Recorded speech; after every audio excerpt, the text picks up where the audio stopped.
11장. 암몬 사람 나하스가 올라와서 길란 야베스에 맞서 진침해 야베스 모든 사람들이 나하스에게 이르되 우리와 언약하자. 그리하면 우리가 너를 섬기리라 하니, 암몬 사람 나하스가 그들에게 이르되 내가 너희 오른 눈을 다 빼야 너희와 언약하리라. 내가 온 이스라엘을 이같이 모욕하리라. 야베스 장로들이 그에게 이르되 우리에게 이레 동안 말미를 주어 우리가 이스라엘 온 지역에 전령들을 보내게 하라. 만일 우리를 구원할 자가 없으면 내게 나아가리라 하니라. 이에 전령들이 사울이 사는 기브아에 이르러 이 말을 백성에게 전하매 모든 백성이 소리를 높여 울더니 마침 사울이 밭에서 소를 몰고 오다가 이르되 백성이 무슨 일로 우느냐 하니 그들이 야베스 사람의 말을 전하니라. 사울이 이 말을 들을 때에 하나님의 영에게 크게 감동되며 그의 노가 크게 일어나 한결의 소를 잡아 각을 뜨고 전령들의 손으로 그것을 이스라엘 모든 지역에 두루 보내어 이르되 누구든지 나와서 사울과 사무엘을 따르지 아니하면 그의 소들도 이와 같이 하리라 하였더니 여호와의 두려움이 백성에게 임하매 그들이 한 사람같이 나온지라. 사울이 배색에서 그들의 수를 세어보니 이스라엘 자손이 30만 명이요 유다 사람이 3만 명이더라. 무리가 와 있는 전령들에게 이르되 너희는 길랏 야베스 사람에게 이같이 이르기를 내일 해가 더울 때에 너희가 구원을 받으리라 하라. 전령들이 돌아가서 야베스 사람들에게 전하매 그들이 기뻐하니라. 야베스 사람들이 이에 이르되 우리가 내일 너희에게 나아가리니 너희 생각이 좋을 대로 우리에게 다 행하라 하니라. 이튿날 사울이 백성을 3대로 나누고 새벽에 적진 한가운데로 들어가서 날이 더울 때까지 암몬 사람들을 치매 남은 자가 다 흩어져서 둘도 함께 한 자가 없었더라. 백성이 사무엘에게 이르되 사울이 어찌 우리를 다스리겠느냐 한 자가 누구니까 그들을 끌어내소서 우리가 죽이겠나이다. 사울이 이르되 이날에는 사람을 죽이지 못하리니 여호와께서 오늘 이스라엘 중에 구원을 베푸셨음이니라. 사무엘이 백성에게 이르되 오라 우리가 길갈로 가서 나라를 새롭게 하자. 모든 백성이 길갈로 가서 거기서 여호와 앞에서 사울을 왕으로 삼고 길갈에서 여호와 앞에 화목제를 드리고 사울과 이스라엘 모든 사람이 거기서 크게 기뻐하니라. 12장. 사무엘이 온 이스라엘에게 이르되 보라 너희가 내게 한 말을 내가 다 듣고 너희 위에 왕을 세웠더니 이제 왕이 너희 앞에 출입하느니라. 보라 나는 늙어 머리가 희어졌고 내 아들들도 너희와 함께 있느니라. 내가 어려서부터 오늘까지 너희 앞에 출입하였거니와 내가 여기 있나니 여호와 앞과 그의 기름 부음을 받은 자 앞에서 내게 대하여 증언하라. 내가 누구의 소를 빼앗았느냐, 누구의 나귀를 빼앗았느냐, 누구를 속였느냐, 누구를 압제하였느냐, 내 눈을 흐리게 하는 뇌물을 누구의 손에서 받았느냐. 그리하였으면 내가 그것을 너희에게 갚으리라 하니 그들이 이르되 당신이 우리를 속이지 아니하였고 압제하지 아니하였고 누구의 손에서든지 아무것도 빼앗은 것이 없나이다 하니라. 사무엘이 백성에게 이르되 너희가 내 손에서 아무것도 찾아낸 것이 없음을 여호와께서 너희에게 대하여 증언하시며 그의 기름 부음을 받은 자도 오늘 증언하느니라 하니 그들이 이르되 그가 증언하시나이다 하니라. 사무엘이 백성에게 이르되 모세와 아론을 세우시며 너희 조상들을 애굽 땅에서 인도하여 내신 이는 여호와시니 그런즉 가만히 서 있으라. 여호와께서 너희와 너희 조상들에게 행하신 모든 공의로운 일에 대하여 내가 여호와 앞에서 너희와 담론하리라. 야곱이 애굽에 들어간 후 너희 조상들이 여호와께 부르짖음에 여호와께서 모세와 아론을 보내사 그 두 사람으로 너희 조상들을 애굽에서 인도해내어 이곳에 살게 하셨으나 그들이 그들의 하나님 여호와를 잊은지라.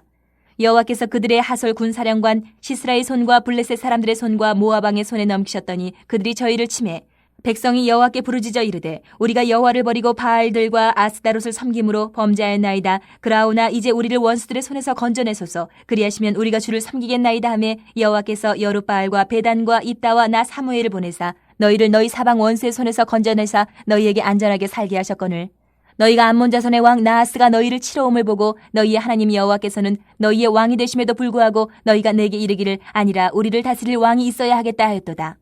이제 너희가 구한 왕 너희가 택한 왕을 보라. 여호와께서 너희 위에 왕을 세우셨느니라.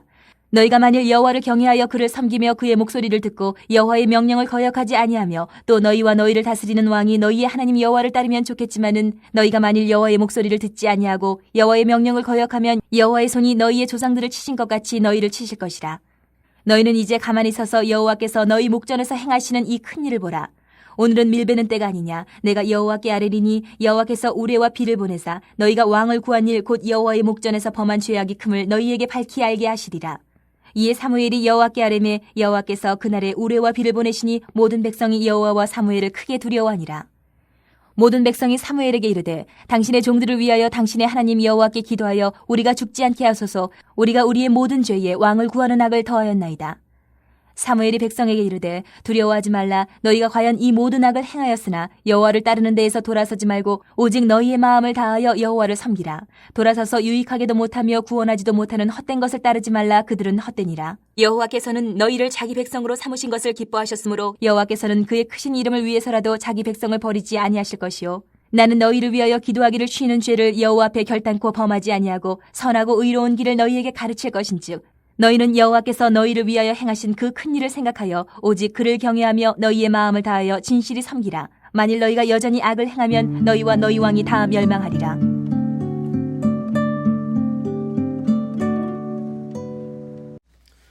사무엘상 11장과 12장의 말씀은 이스라엘의 통치 체제가 사사에 의한 것에서 왕에 의한 것으로 전환되는 역사적 시점을 기록하고 있습니다.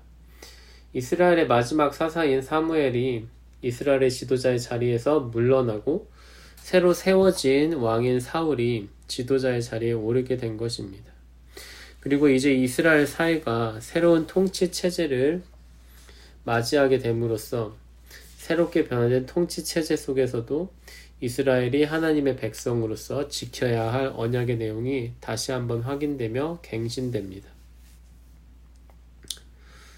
여기서 갱신이라는 말은 하나님의 언약의 내용이 달라졌다는 것이 아니라 하나님께서 이제 왕정시대를 살아갈 새로운 세대들에게 과거 그들의 조상들과 하셨던 믿음의 서약을 동일하게 행하셨다는 것입니다. 이제 사사시대 이후의 새로운 세대들은 그들이 세운 왕과 함께 하나님의 백성으로서 하나님을 온전히 의지함으로써 그들의 삶을 지켜나가야 했던 것입니다. 우리가 여기에서 놓치지 말아야 할 중요한 포인트는 이스라엘 백성들의 삶의 안정과 풍요로움은 어떤 제도가 아니라 하나님이 그들과 맺은 언약에 달려 있다는 것입니다. 하나의 작은 가정이 민족이 되는 과정 속에서 이스라엘 백성들의 통치 체제도 발전되어 왔습니다. 통치의 대상의 규모가 커질수록 이스라엘은 한 가정의 가장을 넘어서서 민족의 지도자가 필요했고요. 또 나중에는 사사가 필요했고 이제는 비로소 왕의 통치를 받는 왕국이 되었습니다. 그 당시 상황에서 가장 강력하고 발전된 통치 체제가 바로 왕정 체제였습니다. 한 가정보다는 여러 가정이 모여 사는 도시가 더 강하고 또 한 도시보다는 따로 떨어져 있던 도시들이 왕의 통치하에 하나로 모아진 왕국이 더 강력했기 때문입니다. 그리고 드디어 이스라엘 백성들도 하나의 왕국을 이루게 되어 더 강한 힘을 가진 사회로 발전이 된 것이죠. 하지만 이미 다 아시는 것처럼 이스라엘은 그들이 갖고 있었던 통치 체제와 상관없이 강력했던 적도 있고 약했던 적도 있습니다.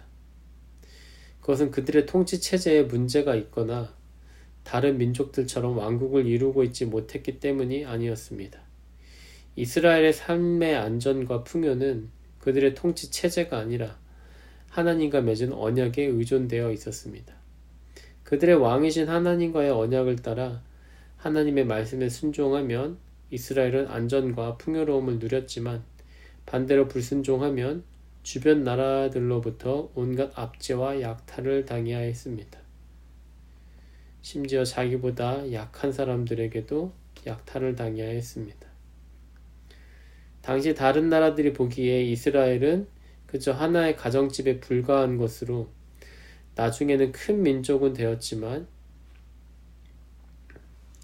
여전히 발전되지 못한 통치체제 속에 있는 약소국 정도로 보였습니다. 하지만 이스라엘 백성들은 그 규모와 통치체제와 상관없이 언제나 왕국이었습니다. 왜냐하면 언제나 하나님께서 그들을 왕으로 통치하셨기 때문이죠. 사울은 이미 왕으로 임명되어 기름 부음을 받았고 제비뽑기를 통하여 최종적으로 왕으로 선택된 사람이었습니다. 이 모든 것은 하나님께서 그를 이스라엘의 왕으로 선택하셨다는 것입니다. 이 또한 이스라엘 백성들의 선택이 아니었죠. 하나님만이 이스라엘의 진정한 왕이시기 때문입니다. 이스라엘을 그분의 백성으로 선택하신 것도 하나님이셨고 그들의 왕도 하나님이 선택하시는 것입니다. 하지만 그럼에도 불구하고 이스라엘 백성들 중 일부는 사울을 왕으로 인정하지 않았습니다. 11장의 이야기는 그러한 상황에서 사울이 본격적으로 이스라엘의 왕으로 인정된 계기를 보여줍니다. 당시 암몬 왕국이 이스라엘을 전쟁으로 위협했을 때 사울은 하나님의 영에 크게 감동을 받습니다. 이 표현은 하나님께서 사울이 왕으로서 온전한 지도력을 발휘할 수 있도록 능력을 주셨다라고 이해하면 될 것 같습니다. 사울은 그렇게 하나님으로부터 받은 능력으로 이스라엘을 하나로 단합시키고 암몬 왕국의 군대를 물리칩니다. 이를 계기로 사울은 비로소 모든 이스라엘 백성들에게 왕으로 인정을 받게 됩니다. 하지만 이 역시도 하나님의 영이 그를 감동시키셨기 때문이었습니다. 사울을 왕으로 선택하신 것도 하나님이시고 그가 모든 이스라엘 백성들에게 인정을 받게 하신 것도 하나님이 하신 일이었습니다. 그리고 이 일이 있은 후에 이스라엘 사람들 사이에서 예전에 사울이 왕이 되는 것을 반대했던 자들을 죽이자는 요청이 나타납니다. 하지만 그 말을 들은 사울은 하나님께서 이스라엘의 구원을 베푸신 날에 사람을 죽이는 일을 해서는 안 된다고 말합니다. 사울은 하나님께서 그에게 승리를 안겨다 주신 이유가 그에게 권력을 주시기 위함이 아니라 그와 이스라엘 백성들을 불쌍히 여기심에 있다는 것을 분명히 알고 있었던 것이죠. 11장 14절부터 12장은 이제 자신의 임무를 마친 사사 사무엘의 퇴임식을 기록하고 있습니다. 여기에서 사무엘이 한 말은 단순하게 생각하면 퇴임 인사이지만 그 내용을 보면 새로운 세대를 위한 언약의 갱신이라고 할 수 있습니다. 마지막 사사인 사무엘의 퇴장과 함께 사사들의 통치를 경험한 세대는 이제 옛 세대가 되고요. 사울 왕의 등극과 함께 왕들의 통치를 받게 될 세대들은 새 세대가 됩니다.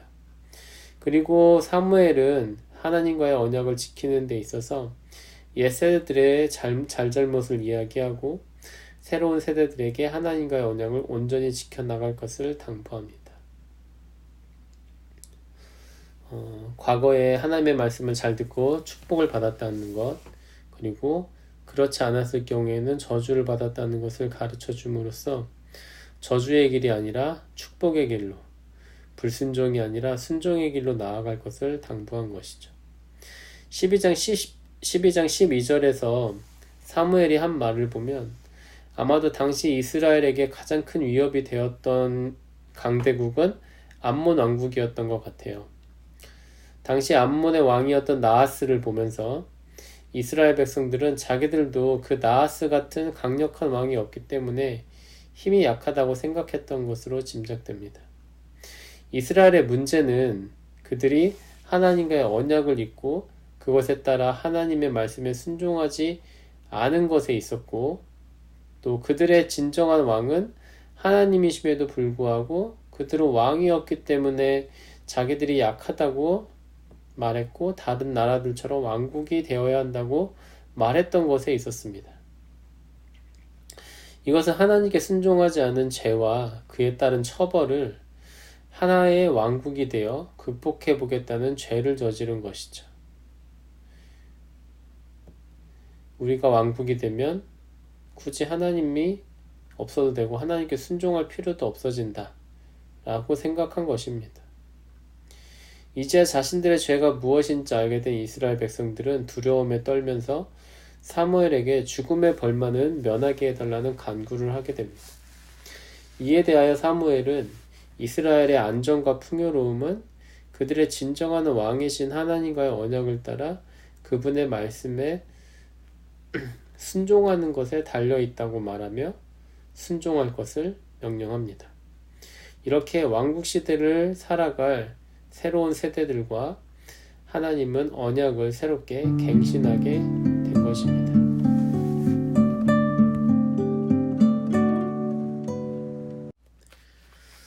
사무엘상 9장에서 10장을 보면 우리는 하나님께서 이미 사울을 이스라엘의 왕으로서 선택하셨다는 것을 보게 됩니다.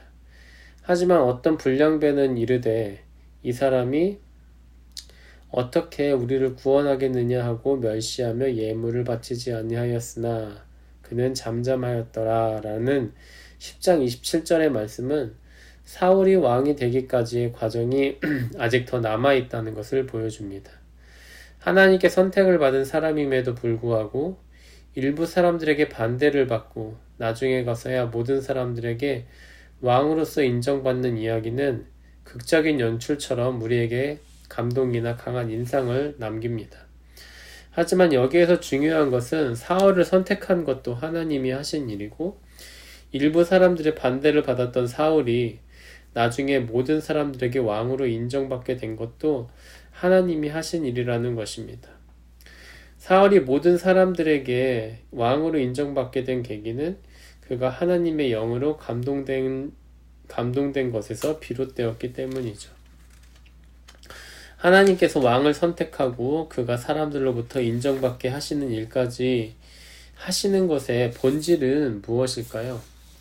이미 앞서 설명한 바와 같이 하나님이 이스라엘의 진정한 왕이시라는 사실입니다. 그러면 하나님이 이스라엘의 왕이 되실 때 이스라엘이 그분의 백성으로서 받는 혜택은 무엇일까요? 그것은 바로 구원입니다. 예전에 사울이 이스라엘의 왕이 된 것을 반대했던 불량배들의 입에서조차 구원이라는 말이 나왔습니다. 삶의 안정과 풍요로움을 빼앗기는 것, 그리고 그러한 상태가 극에 달한 것이 죽음인데 바로 이 죽음에서 구원을 받기 위해 이스라엘은 왕이 필요했던 것입니다. 하지만 세상의 어떤 왕이나 정치 체제도 사람을 죽음에서 구원하지는 못합니다. 구원은 오직 하나님만이 하실 수 있는 일이니까요. 암몬과의 전쟁에서 승리를 하고 비로소 모든 이스라엘 사람들로부터 왕으로 인정을 받고 그동안 사울을 반대했던 자들을 죽여야 한다는 목소리가 나왔을 때 사울은 그것을 반대했습니다. 그리고 그가 그렇게 했던 이유도 바로 구원이었습니다. 하나님께서 자신을 왕으로 삼으신 이유가 이스라엘에게 구원을 주시기 위함인데 그 뜻과 반대되는 살인을 용납하지 않겠다는 사울의 통찰력이 돋보이는 장면입니다. 왕 중에서 가장 위대한 왕은 누군가를 죽이고 권력을 쟁취한 사람이 아니라 누군가를 살리는 평화의 왕입니다.